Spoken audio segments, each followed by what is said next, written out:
From JBS Studios in Greater New York, this is the JBS News Update with Teisha Bader. I'm Teisha Bader with the JBS News Update for Thursday, July the 5th, 2018. We open with backlash over the joint statement on the Holocaust last week from the government of Poland and Israel.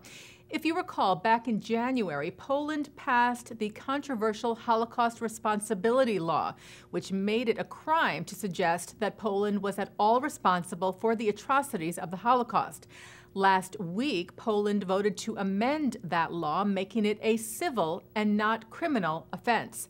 After which, Israeli Prime Minister Benjamin Netanyahu issued a joint statement with Polish Prime Minister Mateusz Morawiecki that acknowledges collaboration by some Poles with the Nazis, as well as recognizing that there were numerous Poles who saved Jews during the Holocaust.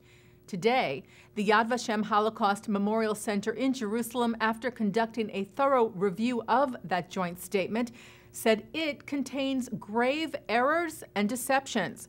Yad Vashem said Poles helping Jews during the Holocaust was actually rare, and that the Polish government in exile did not act on behalf of Jews at any point during the war, both statements contradicting the Israeli-Polish statement.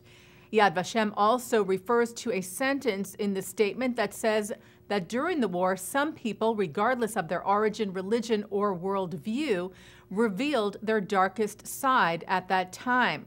Yad Vashem wrote, beyond the outrageous insinuation that Jews also revealed their, quote, darkest side at that time, those who revealed this side were not devoid of identity. They were Polish and Catholic, and they collaborated with the German occupier whom they hated in persecuting the Jewish citizens of Poland. Israel's Education Minister Naftali Bennett also rejected the Polish-Israeli joint statement today and called on Netanyahu to rescind it or bring it to a vote. And staying with Yad Vashem, the Holocaust Center expressed its sadness today at the loss of acclaimed Jewish filmmaker Claude Lanzmann, who died today in France. Lanzmann's family went into hiding during World War II. He later joined the French resistance. He is most known for his 9.5-hour-long documentary film Shoah. Yad Vashem chairman Avner Shalev said Claude Lanzmann's cinematic work left an indelible mark on the collective memory and shaped the consciousness of the Holocaust of viewers around the world in these and other generations. Lanzmann was 92. A report in the London-based Arab paper Al Hayat said that Germany was facilitating indirect talks between Israel and terror group Hamas over a possible exchange of Israeli captives and the remains of IDF soldiers held in Gaza for Palestinian prisoners held in Israeli jails. The report further says that German envoys have visited Gaza to meet with senior Hamas officials. Responding to the report, Israel's public security minister Gilad Erdan told Ynet that there were efforts taking place. He said, without elaborating on which diplomatic channel, I can say that I recently received an update on the matter. He said the State of Israel and the envoy that was appointed for this are making every effort through diplomatic channels to try and begin talks, a negotiation with Hamas, not directly, of course, to return our soldiers and our citizens, but through a political channel. Well, more arson devices were sent over the Gaza border fence into Israel today. Israeli firefighters were battling 2 large forest fires in southern Israel. Some 300 grapevines were chopped down in the Palestinian village of Al-Qader today in the West Bank in what is said to be a price tag attack. Phrases like revenge were found spray-painted in Hebrew at the scene, referring to recent vandalism attributed to Palestinians. Similar incidents were reported last week as well. Such hate crime incidents are usually the doing of Jewish right-wing extremists. Israel police are investigating. A local Swedish paper reported that neo-Nazis in Sweden assaulted 2 pro-Israel activists today on the island of Gotland.